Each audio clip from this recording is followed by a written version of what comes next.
Cheers to you guys as we discuss trends, tips, starting points for an awesome 2025. We have a lot to go over. What are you going to learn? We're going to talk about trends versus fads, how to know the difference. We're going to talk about the life cycle of certain trends right now, why knowing that is critical to design and staging success. We're going to go over our color trends. We're going to vote on our favorites and notice all these differences. I'm going to list out a bunch of new and emerging design trends that I think you're going to love. We're going to look at kitchen and bathroom trends and design styles and business trends. We're going to just take our crystal ball and talk about the future.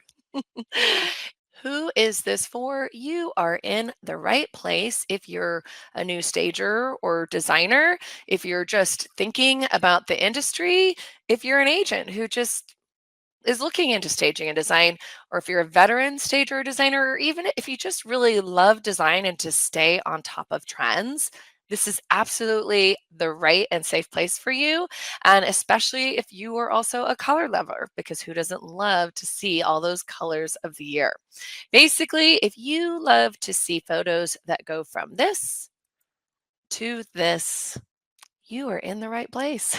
We all have this kind of thing that we do that's called design passion, and we love it. So I know that you are all with me on that one. Who am I? If you don't know me, I'm Audra Slinky. I'm president of the Home Staging Resource. I started that business. Now we're going on 20 years ago. It's the first kind of online mixed media. It was a 3-week training for people who wanted to get into staging and redesign. And I've won a lot of awards. I've shared the stage with some really cool people like Barbara Corcoran and Sabrina Soto and Vern Yip. But the thing that I absolutely love and what I'm most proud of, gets me up in the morning, is proud to have most trained the really most amazing and award-winning stagers in the industry. I've trained thousands and thousands of stagers through my training. If you've ever seen this logo on a stager site, that's just my person. And then I started a 3-day color training, an e-design training, and an Airbnb design training for those people who've gone through my core training kind of to take afterwards. So done a lot of good things, and I'm really proud of what we've done. So enough about me. Let's talk about you. First off, I just want you to know I am not putting my finger in the air and going, what do I feel like is going to trend for next year? I have a team of people that help me, and we base this based on research. And we do these every year. And so we know kind of where to go. We look at Pinterest search trends. We look at Google search trends. We look at Houzz reports and research and search trends. We go to realtor.com and look at hundreds of new build homes to see, builders kind of know what is trending. We look at Yelp search trends. We go to all the kind of main sources online, Instagram, we follow all sorts of leading designers. I personally go to the Las Vegas market. So I'm looking at furnishing trends and what's hot and what's working. High Point Trends, kitchen and bath design markets. Basically, and I also talk to the 3,000 plus people, designers and stagers that are in my field, asking them what is also trending, especially through my private Facebook group, Stagers Connect. So basically, we take all that information based on kind of last year's trends and what's keep going, and we come up with this wonderful training. Trends versus fads. All right. It's kind of important that we know the difference, because some things we think will be trending and they just kind of fizzle out. A trend is timeless. It's usually more timeless, usually lasts about 3 to 10 years, and they're usually subtle in nature so that they can last that long, and they're easy to live with, and they usually involve altered classics. They have a tendency to rebound off one another. We've always seen it through the years. And a fad is a little bit different. It's usually about 2 years, and it's so hot that it kind of quickly fades. It becomes overused. And so some things that we think are just so wonderful, like a millennial pink, it just doesn't last very long because it's just so hot, it just boom, gone. Toys are good examples of fads. The chevron pattern, when it came out, and I'm dating myself, but this was in 2000s. I've been doing these for, I told you 20 years. So then when the fad, I always say when the fad goes to Target, it's all over, but that's actually just a joke, because Target actually has been doing pretty good in their design stuff. Here's a new slide that I had to add to my trends, because I have a personal pet peeve when I know you're getting bombarded with the hot trends for bedroom design or living room design. Everybody's looking forward to 2025. This is the time of year when, colors of the year come out, all that good stuff. But here's my pet peeve. A lot of the stuff sometimes that they list as a trend, to me, is not a trend at all. It is a design principle and it always trends. So, for instance, when people say heavy texture and contrast is a design principle we designers use on the daily, and that's never going to go away. That is a solid trend. Um, when people talk about sustainability now, upcycling, that I'd like to think that that is never going to trend out. It really probably shouldn't, right? We all care about that sort of stuff. Same thing with high tech. High tech is not going to trend out. And when I give you this pet peeve, you're going to notice it now in every trend article because there's usually one of these things in it. And I would always go so far to say is even biophilic design, if you don't know what that is, that's a design that's really embracing the greenery, the outdoor zen, and it's really been proven. There's research that is so helpful for our health and whatnot. I'd like to say that that will probably never trend out. All of us love to bring kind of the outdoors in. It's just good design principles. Again, maximizing space. That obviously heavily has been talked about and trended after COVID because we were all kind of stuck inside. But honestly, don't we all want to always maximize our space? So again, this is not something that I'm going to spout as a big trend right now because we should always be maximizing what we own in our space. And I always say the same thing with statement lighting. I love lighting. I spend so much time when I'm in the Las Vegas market just going to all the lighting vendors. Tell me if that's yourself, if you just love looking at different light fixtures. I'd like to say that that is always going to be kind of trending. I mean, that is kind of the jewelry of the room. So, of course. So, this is my pet peeve. And if you wonder why I'm not going to really mention these as trends, they're not, they're going to always trend. So, it's always something for us to keep in mind as designers and stagers. Here's another thing about trends, and we're going to talk a lot about it this week when I start showing you renovation like photos and new build photos. We're going to talk about the life cycle, and this is really important whether you're an enthusiast or a designer, because we need to know where that trend is in the life cycle, because we may not want to embrace it if it's at the end of the life cycle. If it's at the end of the life cycle, that means they're probably going to be tearing it out in 5 years. They're not going to like it, right? So it begins, stage one, the trend is introduced, and it's usually introduced from the design world, and it's getting a little bit of acceptance. It's kind of like, ooh, what's this? What's this new color? What's this new, design style? And then it has a rise. You start seeing it a little bit more regularly as it becomes accepted. And stage three, even though when you read about how trends work peak, I'd like to call stage three kind of the area where you see variations of it.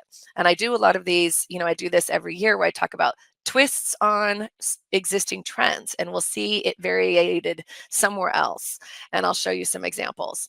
But it is beginning in stage three to be a little overused. And then we have four, the decline. And that is when the masses, the people who aren't as interested and passionate as design as we are, they start just embracing it, and you'll just start seeing it everywhere, right? And then when we see it everywhere, do we want to use it at all? No. So that's when it goes to obsolescence. And I always say that that obsolescence period usually overlaps with this new trend, and we rebound like like a bad boyfriend. We just have a tendency to do that.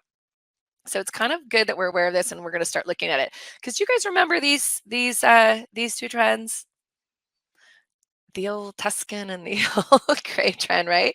And like I said, the Tuscan trend was hot when I started my training 20 years ago. So I've been seeing all of these trends. Oh yeah, and we all embraced them. So also being aware of overly embracing certain trends that doesn't fit the style of the home. And these are all things that we need to be letting our client, making them aware of. So I also have to preface too by saying many of the trends that I listed last year, they're still trending. So I'm not going to mention them. So if this is the first time you've watched me do a trends workshop and you're like, I can't believe she didn't mention arches or something else, I mentioned that last year. So I try and always come up with what I think is new and kind of hot and a little bit exciting, and just because I only get an hour with you guys. So as my stagers, how many of you on the chat are stagers? Go ahead and put me. You know, we not only have to think about life cycle, I mean, that's the designer to the renovation, but we have to think about storability. So when I talk about, furniture, like some furniture that was trending is too heavy for us. We're not going to buy it, or it just won't store very well. So as much as we want to embrace that, all right, I love it. Look at all my stagers. We have to always take that into consideration, and the life cycle in those renovation decisions. Because interestingly, the number one reason, according to House, very recently, why people are totally renovating their kitchen and bath is, you guessed it, they are sick of the style of their kitchen. Maybe they embraced that Tuscan trend too much, or that gray trend too much, or who knows what. They're just sick of it. More than functionality, more than things breaking down on them, they just want something new. Hey, that's what keeps us designers in business. I'm okay with that. But it's so fun to kind of see that sometimes over embracing some trends, a life cycle, is too much. So I'm asking you guys, as the expert, where in the life cycle? So you're going to give me a number from 1 to 5. I'm going to list a few kind of trends, new and old, and you're going to tell me where you think on the life cycle. So the trend, color drenching. If you don't know what color drenching is, I kind of talk about it later, but it's where the whole room, like in this photo, is one color. Do you think that's pretty new trend, going away? I kind of love it too. I've got some twos. I got some stage threes. Yeah, two. Two, yeah. Oh, I got a 4 in there. I'm surprised, but yeah. The black and white kitchen. I know there's a timelessness to it. I agree, but it's getting to the overused phase a bit. I think we're towards the end of that one, right? Still looks good. And here's the thing, I don't mean to insult people if you're like, "What are you talking about? I just put in a black and white kitchen." If that's what you love, you're all good. I mean, at the end of the day, if it's something you've always loved, you're not gonna get sick of it. That's the truth. But as designers, when we're specifying, we don't, if a client says, I want something new and hot that I don't want to have to rip out in 10, 15 years because I'm not going to be sick, I'm going to want the next hot thing, you know, then we have to be careful with that. The little cozy curved furniture and boucle, it's been around forever, right? But it's still trending. I still saw it in Las Vegas. Yeah. So here's the thing. Trends expose error. I just showed you the Tuscan and the gray, especially when they're over embraced. It is always good, we tell our clients, to go timeless on the big things, the expensive things, the cabinets, the countertops. Have a little fun with your backsplash. That doesn't cost that much to change out.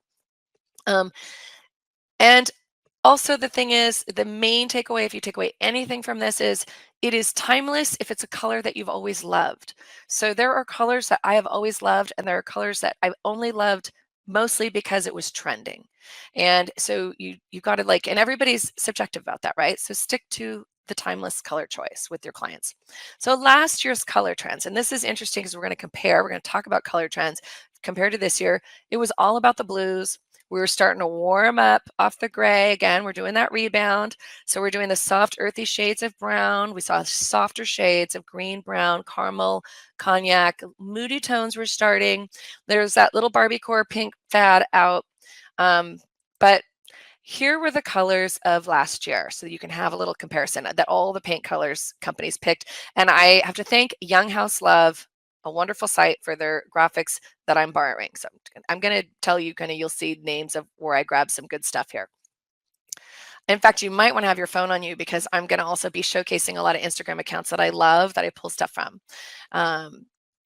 So this year's 2025 color trends, we're embracing it a little bit more. Cozier, deeper, moodier color tones. We're rebounding, obviously, still off that gray and the white and black trend. We're ready to really warm things up. Complementing saturated colors, we're seeing chocolate browns, subtle blues. And if this kind of reminds you of a little bit of the Tuscan trend, it is, but it's not a Tuscan trend. Rich plums, ruby reds, calming colors. Here was the paint color choices of this year. Look at the difference between last year and this year, right? We're just going in a little deeper. So while the hues of 2024 centered around soothing earth tones, they were a little more subtle, more moody. 2025 to me is kind of a little bit more playful. We're embracing that bolder color, a little volume, richer shades, flamboyant tones, earthy, plums, chocolates, warm metallics. These hues add a little bit of depth, warmth, and sophistication. We're rebounding off the sleek, darker gray still that we just have a tendency to do that with the black and white trend.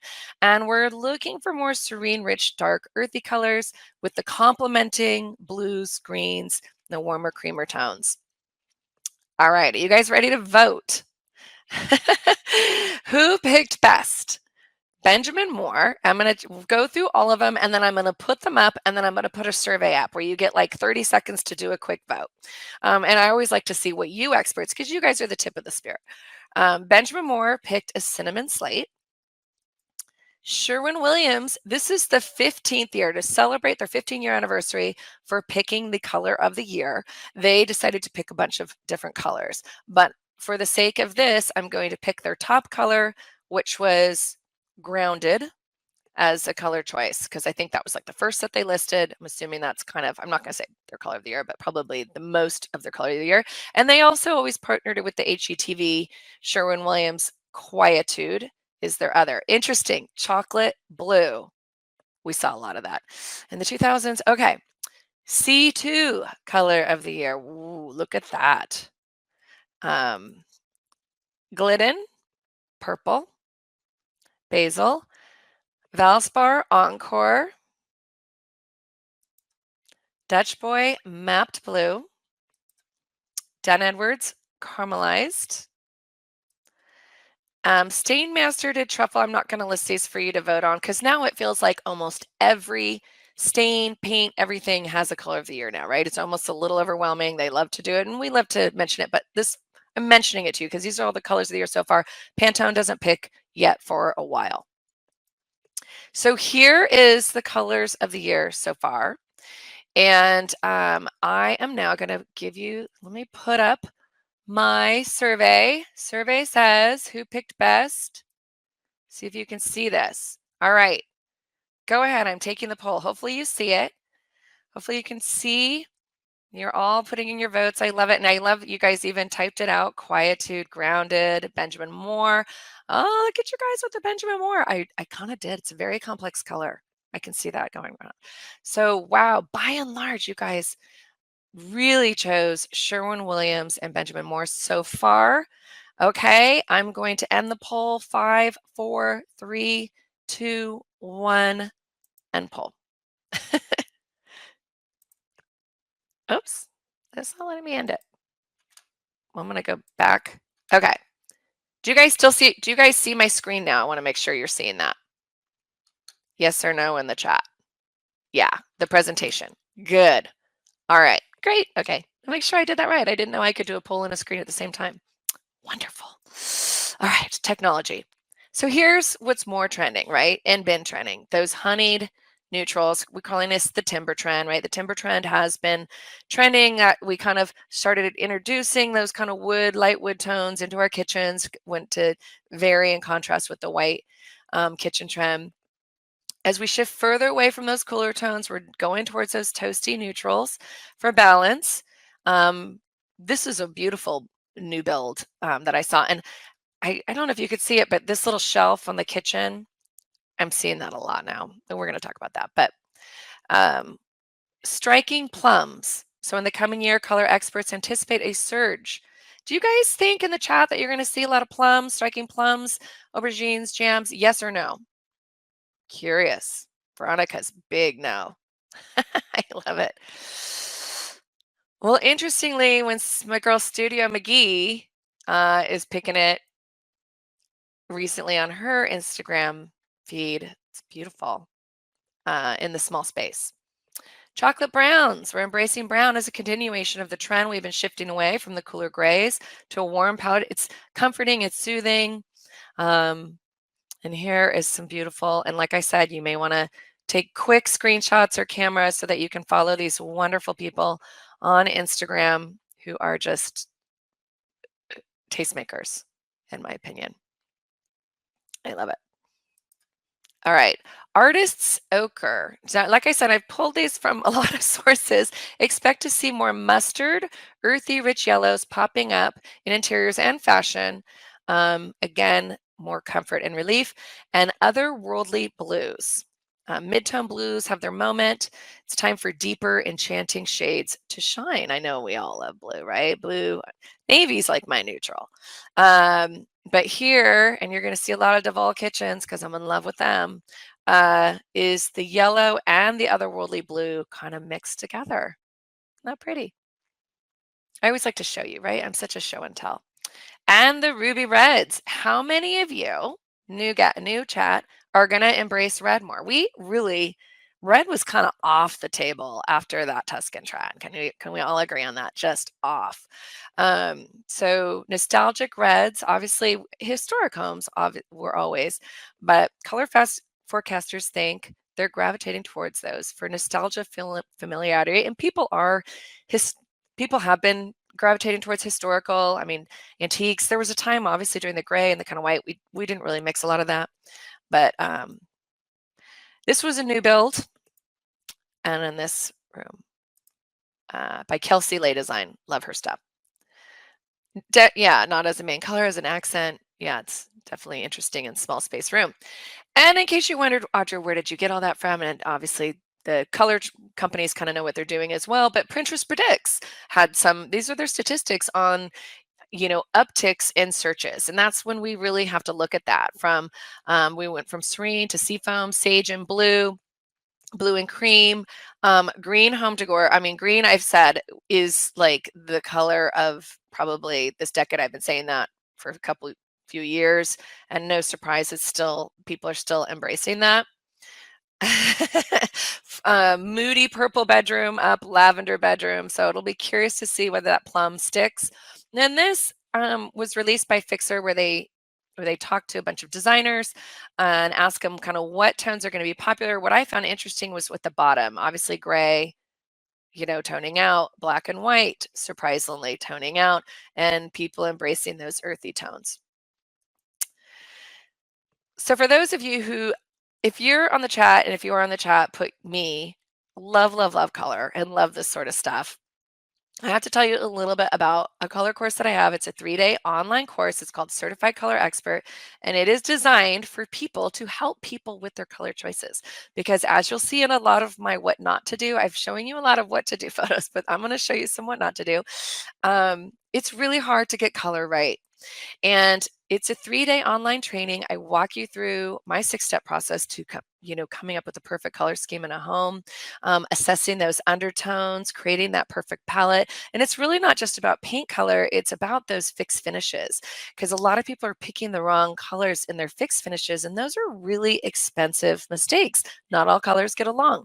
I also walk you through how to price, your consultation process, and also how to market this new service. So even if you're a stager and designer and you're just not comfortable with color and you're like, this is what I need, this is a great course for you.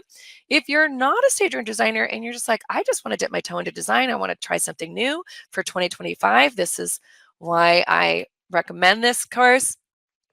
In the course, I also give you all the goodies. So it's kind of a business in a box, a service in a box. This is your paint selections for your home. It's a Canva template. I have a lot of Canva templates in all my courses where you go in, you edit it a little bit, put in your pretty face, and it's a leave away for your clients. And I also have my signature. This is kind of the Bible of the top 100 plus Benjamin Moore, Sherwin-Williams colors by undertone, when to use them, how to use them, so you can narrow down the right undertone in a space for your clients and pick the right color.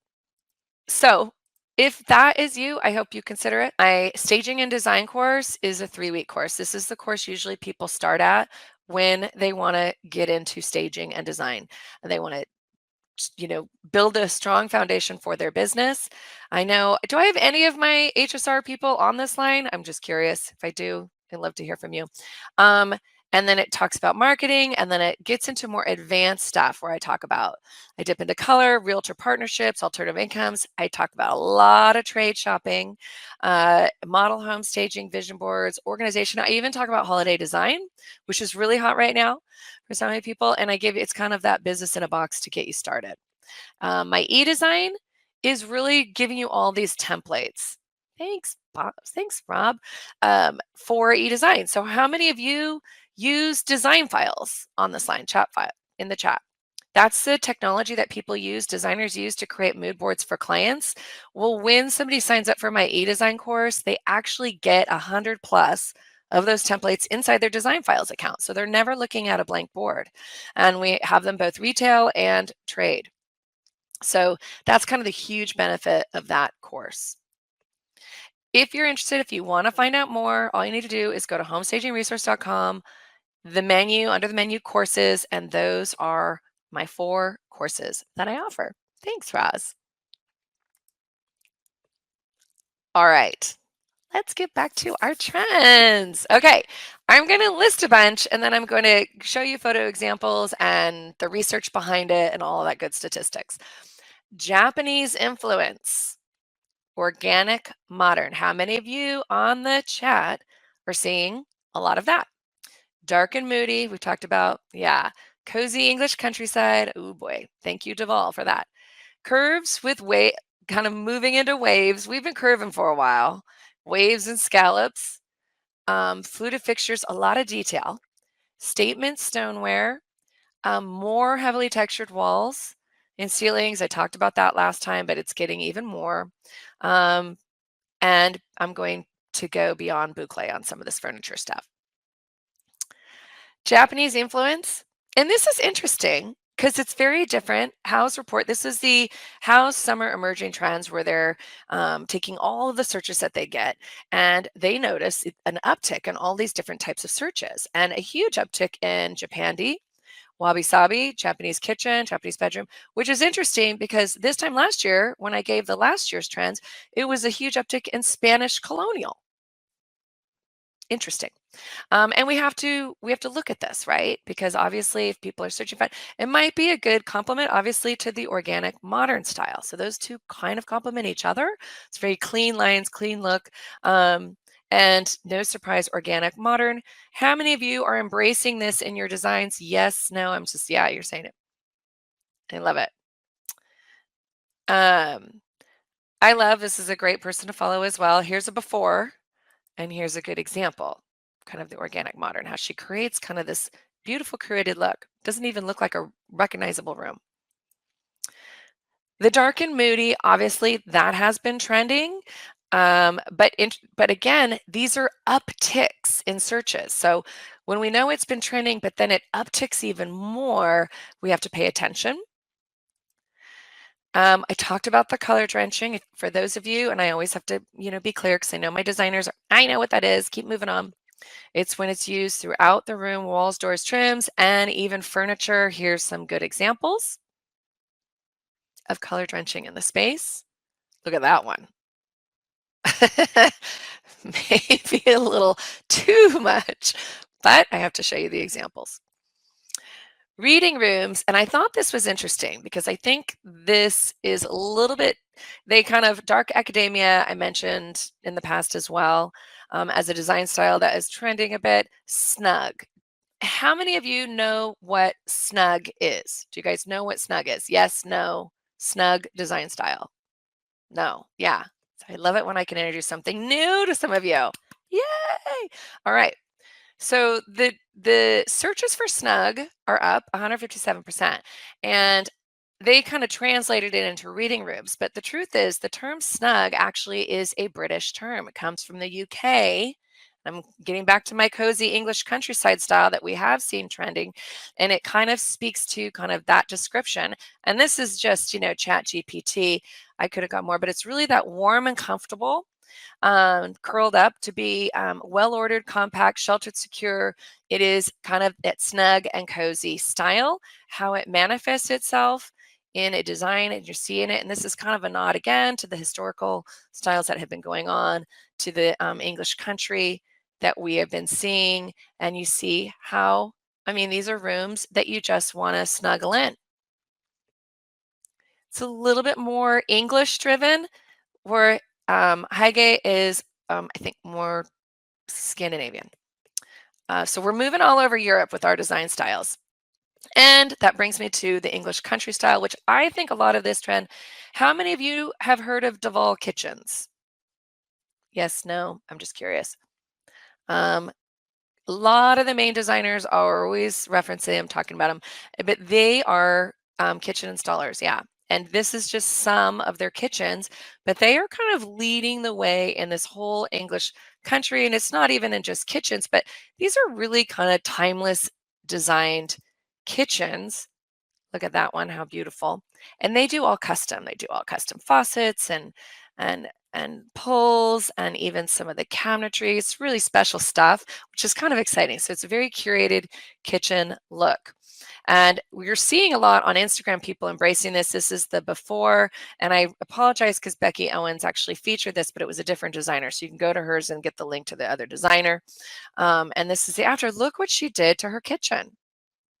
Is this a style you think you would change to or like embrace a bit more? Yes, no, I'm just curious.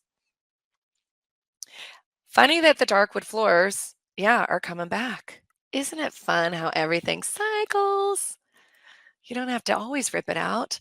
All right, curves are getting more wavy and scalloped. Here's a before photo to the after, and we're seeing, to me, I just saw this in the Las Vegas market, and I did a blog post on it where I featured some just fun furniture. We are getting more playful, we're getting more adventurous in our design choices, and you know what this means is when the average masses start doing that, they make mistakes. That means they're really going to need us as designers and stagers. Here's more scallop and wave.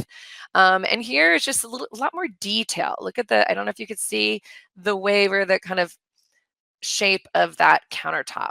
Thought it was different. How many of you guys are seeing just a lot of fluting? Fluting, I listed this last year, but I've seen so much more of it in the new builds. And here I love, this is my girl Kelly, what HSR grad Kelly Sharp. This is some of the fluting that she's done in her recent design style. She's in love with it.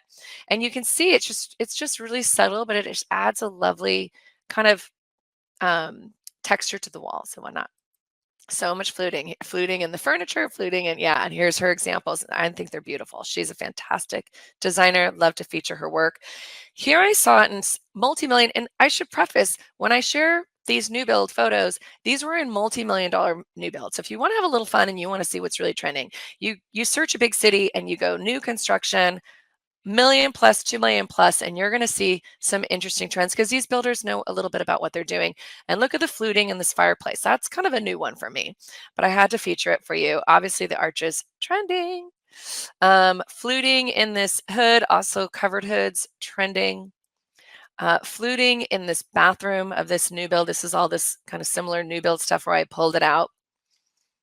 And even fluting here, all new build stuff. Guys are good. Oh, and here's some more. Look at under the island. And this was interesting new build because this is a uh, pretty interestingly kind of timeless design. Statement stoneware. How many of you, especially my stagers, I know you love your ceramics. How many of you have been obviously going a little bit bigger and better and even more artistic with some of your ceramics and statement? Me, Danielle says she's on it. I love it. You guys are so good. Well, my girl Leah Ward, she is one of my HSR grads that I absolutely love to feature. And I really love to feature that some of her work, her most recently, because she has been doing a whole series with the Design Network. So Leah Ward, LTW Designs, great one to follow. She did a whole series on YouTube with Design Network. And here she is, I screenshotted, where she's just doing really sculptural statement ceramics. And they're really beautiful. Here's another one I love to follow, more ceramics with the big branches, so beautiful. Heavily textured walls. Obviously, that kind of goes again with the historical that we're seeing, more paneling, more texture, but I'm seeing it even in the rock. So I know some of you are like, uh-oh, Audra, are we getting more Tuscan stuff? I don't know. I'm just seeing a little bit more of this stuff. Like I said, so one other person you probably follow, I love Marie Killam, love her work, and she just did a blog post a few days ago where she's trying to call this trend kind of the new Tuscan trend. But I would say I don't think they're pulling from Tuscany from this. I think it's just more European, it's more English, more French. We're seeing just more historical European trend, not in specifically England. And Holly Cohen says what she's really embracing is small space wallpaper. Are you guys loving that?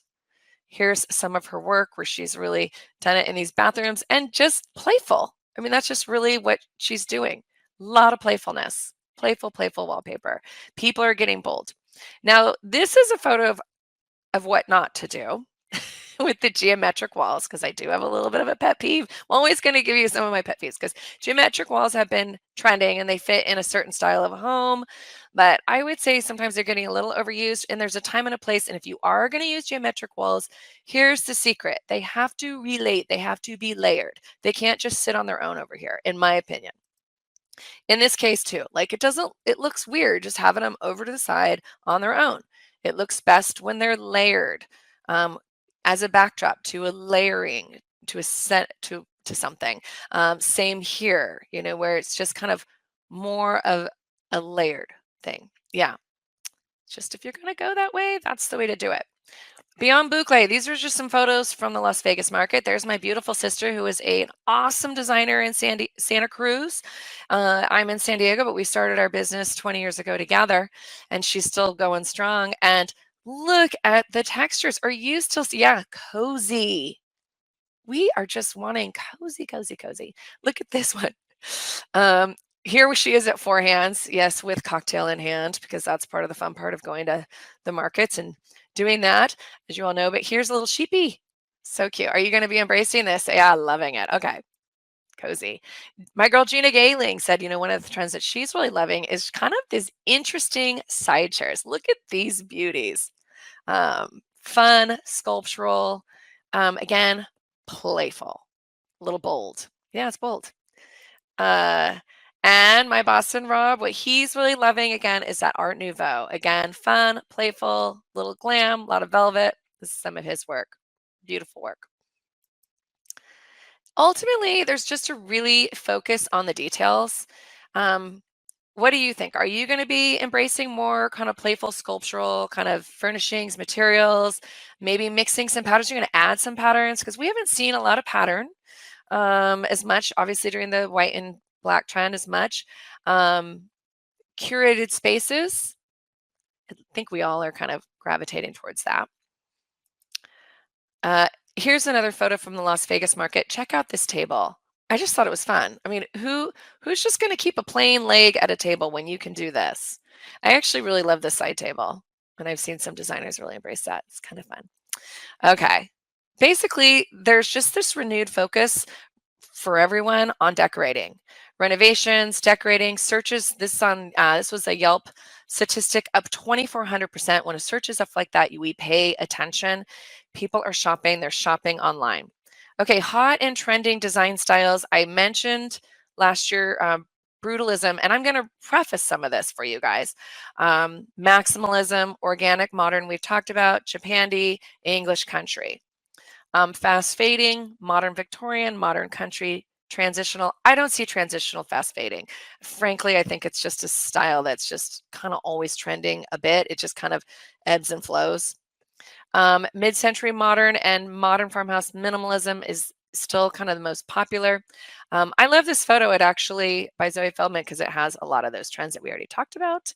But here's the facts and the numbers. This is search trends.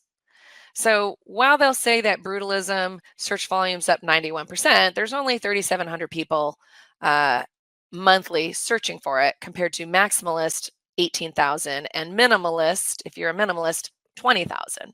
So when you see search volume, you're seeing the amount of people that are really looking towards that trend. It's interesting. Can you all hear me okay? Put yes in the chat if you can. Yeah, okay. Perfect. Kitchen trends to love. And of course, I'm pulling another Deval. The return of open concept. Now, that's, to me, that probably never should have trended out. That's probably just a good functional design for any entertainer. But it trended out during the COVID just because we were sick of looking at each other in the space. I'm kidding. Larger islands. We're just going bigger. If we can, more space. Everybody loves an island. Here's a good example before, and my sister's work after. Blowing out the wall, making space for that large island makes sense. Love open concept. Modern traditional. That's what we're seeing a lot of, where people are kind of mixing. Oh my gosh, you're going to see all the old framed, paintings in the kitchen. Oh, nobody did that like 10 years ago, but we're going to see that. We're seeing almost too much of it. Dark wood tones, pantries and second kitchens. Are you seeing that? Back kitchens, hidden features, beverage centers, coffee centers. That's been trending for a bit, and it's just very functional and practical. I love this kitchen design by Kimberly Parker design, because looky here. Look at that cabinet over there. Open it up. What do you see? And what I also love about it, how functional it is, because it's not in the main area of the kitchen, her cook space. So her guests can help themselves and not be in her way. Love that. Uh, Aesthetics over function. Investment in kitchens reaches an all-time high. This is all great news for us as designers. This is according to the House Kitchen Trends study, pretty recent. Again, this is back to open concept has been growing. More and more people want the open concept, accumulating in 2024 that 43%. So we're up, up, up, up, up, and also more open to the outdoors. That's just been going up, up, up, up. Everybody wants that. The interesting thing is what triggers that kitchen renovation. I showed you guys this stat, which kind of cracks me up, is I am sick of my kitchen. I want to renovate it. The style. And that speaks volumes for us, because what we try and do is create a more timeless style. But a lot of times people want to follow those trends. I'm going to show you some build stuff that mistakes we're not going to want. Your clients are never going to do that. And then people have the means, they have the equity. And certainly they better have the means, because people are spending more on their renovations than ever before. And when I say more, this is not a small amount more. Year over year, they spent 20% more. I can't wait to see what the difference will be for 2024, because I imagine it'll be even more. And look at the difference. It's like 25 to 30% more for a larger kitchen remodel. Are you guys seeing this, my designers and stagers? People want to get it the right way, right away. They are willing to invest. They have equity in their home. We all know this. They want to do it right. They don't want to make any expensive mistakes. Speaking of mistakes, I told you I was going to tell you those 6 new build trends that to me are a bit of a bust. And I know you're going to say, that's on the decline. That's on the obsolescence in our life cycle. But let me tell you, I'm pulling up multi-million-dollar new build photos for you and still seeing this stuff. And if you disagree, I'll be curious. But gray vinyl flooring, I think you're all going to agree on that one. We saw it everywhere. We're still seeing it in some of the new build stuff. Oh, those people are going to be so disappointed. So disappointed. Geometric accent walls, like I said, I think that I already mentioned the right and the wrong way, but I'm seeing it in new builds, and again, just a way that doesn't make sense. And in this new build, again, it just kind of on its own. It's fine. I like a little texture of it. Excessive black hardware. And here's what I want to say. There's a time and a place. Gray is not trending out. Gray is a great color. It'll always be part of our design plan to some degree sometimes, but we overuse things. So when things get overused, people get really sick of them. So this is the things that I'm thinking are a little bit overused, and we're seeing a lot of excessive black hardware. What do you think? Are you seeing a lot of excessive black hardware? And my problem with black hardware is and we all did it. I did it myself too. I'm just guilty. They just sometimes look like little black holes, especially when they don't relate to anything in the space. It's just not a very timeless choice. That's all I'm saying. Those black and white exteriors. Remember when, like, 10 even years ago or 15 years ago, you'd see an all black house and you thought, oh, they must love Halloween. Well, we're seeing all black and white houses now everywhere. And that's, to me, part of the problem. Now, there's a time and a place. Like, this to me is a beautiful color house in the right setting, foresty setting, looks great. It's in place. But what we're seeing in the new build realm and the builder room is just constant churn and burn, black and white, neighborhoods of black and white. And I would just make the argument, it's just getting old. And also at the end of a life cycle.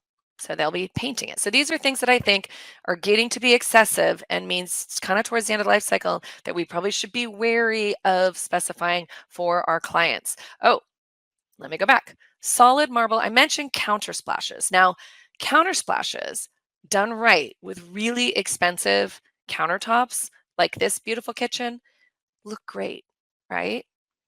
Um, but in the new builds that I'm seeing, do you think this looks the same? They just don't. They're not using as expensive sometimes countertop materials, and then it just doesn't come off well. And we're going to go back to this kitchen. I just no. So just again, be wary if they want to do that. They need to buck up and spend some good stone. And linear fireplaces. Oh my gosh, I saw so many of these in the multi-million-dollar homes. And maybe a time and place in a really modern home, but let's be honest, the fireplace, it's this focal point of a room. It is the place that we want the eye to go. Do you think this is an attractive place? Is this where we want to draw the eye? Is it attractive? Or this one, or this one. These are multi-million-dollar new builds. Like as in not California. I mean, how hard, this is not going to be easy to tear out. So again, these builders who, and they do a lot of research, but I just would make the argument that they could have just gone with a more timeless style. This is going to be a trend that is a painful trend for the client to have to, or for the homeowner to have to get rid of. Okay.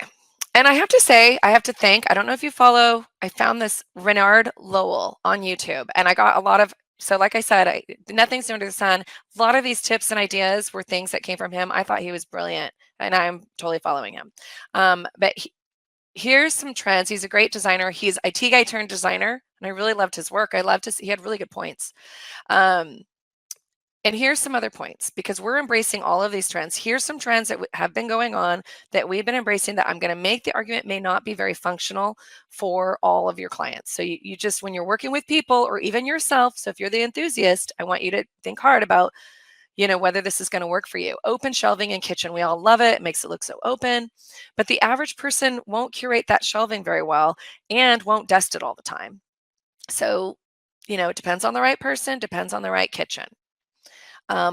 Marble countertops, I love marble countertops. I'm going to tell you that, but I'm also a red wine drinker, and there may not be for somebody in a heavily trafficked kitchen that entertains a lot, might stress them out. You've got to seal them every 6 months. There could be maybe other choices that you talk to your clients about. These are just warnings again. Vessel sinks. How many of you guys see these vessel sinks in bathrooms all the time? And we see that. Time and a place, but also not super functional or practical, really hard to clean around. All white interiors, same thing, not practical, will look dingy. I love all white interiors. In a coastal home, oh my gosh, photograph it right away, because in 2 years, if you're not a clean freak, or if you have animals, or like I do, and kids or whatnot, it doesn't work as well. And here's one. Freestanding tubs, which I love a good freestanding tub. But here's the thing, again, to be aware of when you're specifying for a client or putting it in your own home. Don't put it too close to the wall. If it's shoved up against the wall, do you think it's going to be easy for you to clean behind that tub? Do you think mold grows in wet places like this? Yes. And do you think you can clean that very easily? No. And these are just considerations.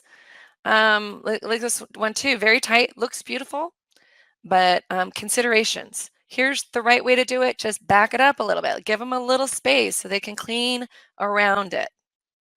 And these are just things as, kitchen bath trends as we work with our clients. I thought you'd appreciate some of that. All right, let's talk business trends. Who's got the crystal ball? What do we think next year is going to look like? And I've mentioned this if you've taken my workshops before, but I think this is important for you to know. Our homes are old. The average home in the US is 41 years old on average. That's just old. Once your home hits 20 years old, your renovation spending spikes 15%. So they really need designers and stagers. And the truth is, builders just stopped building in 2008.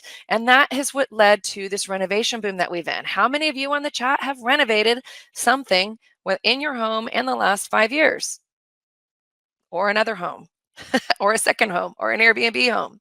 Yes. So this has been this boom that's just been driving this, incredible growth in our design and build industry, which has been very exciting. And this is kind of the stats to back it up. And it's funny because they kind of thought maybe this year things would slow down. Nope. Through 2028, this is the forecast for residential, like remodeling and renovation. This is all good news for us as designers and stagers. This is one reason I've been telling my stagers who strictly staged, I've been telling them for the last, 5 years, time to dip your toe in design. I know you love your staging, but you can do both. They're the two sides of the same coin. To hedge your business, take advantage of it. People need your help, especially in those kitchen renovations, because I'm showing you even the builders need your help. So it's all exciting. Those higher interest rates that we have been experiencing for the last kind of 2 to 3 years, they've also helped to fuel the renovation boom, because 9 out of 10 of us have, how many of you have an interest rate under 6%? Say me or anyone? Yeah. So this incentive for us to stay put, repair, renovate, people are calling it, I don't know if you've heard of it, it's called the golden handcuffs, meaning I can't afford to move out of my house because I've got a great rate at my house and I don't want to pick up a rate that's expensive. And so from a staging standpoint or a housing inventory standpoint, we've seen a lower inventory. Now, the good news is those interest rates have been creeping down. And the better news is my crystal ball says that next year we're going to see kind of a housing boom, because all those people, when the interest rates hit 5%, so they anticipate those interest rates next year are going to 5%. And when that happens, guess what happens to those golden handcuffs? Boom, they're off. I think staging is going to be booming kind of next year, even as much, if not more, than design, which makes me excited because I think there's going to be, as this article says, a flood of activity and homes, because there's a lot of people who've been waiting to sell, waiting to downsize. So it's exciting that there's this continued rise in online shopping. So what happens when we online shop? We make mistakes, right? We don't get to see, touch, and feel it. That leads consumers looking for very specific direction and design help, leads more designers to doing e-design, visual boards. Got to give them the visual before they purchase. Here's that online shopping graph, which I absolutely love. We literally buy everything online now. I mean, it's kind of sad, but here's 2010, way down here, and boom, it's gone up like 500%. It's going to lead to mistakes, and no surprise, this is why when designers and decorators and stagers were interviewed this year's House Industry State of the Industry, they were the most optimistic, the most excited about their businesses. So it's a great, great time, and that excites me because I love giving these workshops, because I'm giving them to all you stagers and designers, and we're just like, party, this is great. This is a great opportunity, great time to be in it. There's lots of avenues to go into, from kitchen design to bath design. I just pulled this off of the Q4 2024 quarter four. And do you see this number? It is crazy to me. This is the business activity. So for those of you, I mean, I don't know about you, but I usually expect the holidays to slow down. I tell all my designers and stagers, take a deep breath, enjoy your holidays, because watch out, spring starts kicking in February for stagers. But according to this graph, there's the business activity expected is to skyrocket up this holiday season, which is crazy to me, but these are the stats from House. Backlog indicator, yes, there's a backlog. How many of you are feeling pretty busy? Yes, if you're a designer stager. I mean, this is typically not a time you'd be busy, so I'd be surprised, but yeah. Here is the backlog indicator. Yes, I love it. So that kind of leads me back to all y'all, because we are going to be rounding the corner into 2025. And at the end of the day, change is a factor, right? We ride those waves of change. And I'm always tell you the thing that I kind of live and breathe, live and die by about my business. So I've been in business 20 years, is I always focus on up level. You always got to up level your business by investing in your knowledge, in adapting, embracing new technology, embracing what's trending. Clearly, you guys, like I said, are the tip of the spear. You're here. So that's the amazing, wonderful thing. For those of you who have been, how many of you, maybe there's not very many of you, have been hoping or wanting to get into design or staging or color at some point? You've just wished that's your dream career, but you've never taken the dive. Just put me. Yeah, Danielle, me. Yeah. Um, Maybe consider starting doing a business that you love. This is the beauty of a new year. A new year gives you a new chance to kind of reinvent. You don't need a 4-year degree in interior design to do this. Uh, it, it, you've been training yourself on this for years because of your passion, and certainly there's more you can learn. Um, I want to encourage you, whether you choose me as your guide and business partner, if you decide to ever take this plunge, I would love to be your guide and business partner. But even if I'm not your person, I want to encourage you next year to go for it. So, how is your 2025 going to look? Maybe dip your toe in design, do concept boards, do color. It's an easy way to do it. I always say I've had a lot of people who they join those 2 trainings and then they do it while they're working full time because they can do color consultations or a couple hours, design. And then it's just like a fun thing as they're slowly building their business. There's a huge need. There's so much opportunity. And I do a 72-hour no questions asked because I think it's important that you love what you purchase. And so you get in there. Once you see it, if you don't love it, just let us know. I'm not going to make you fill out a bunch of homework or go through all these rigmaroles like I know a lot of online training does. You just send an email, refund. You have nothing to lose.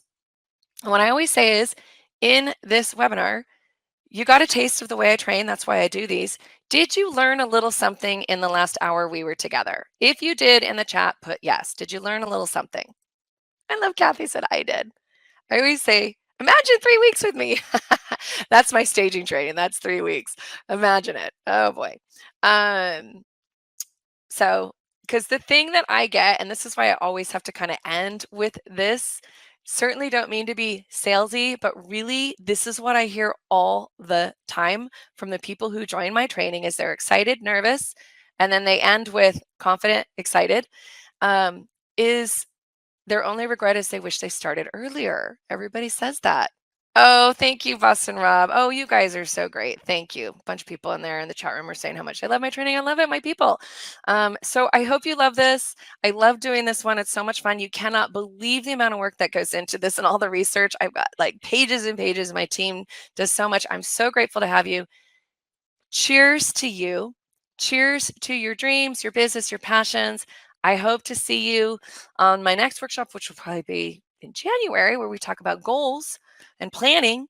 But thanks, you guys. Have a wonderful, wonderful rest of your night. Good night.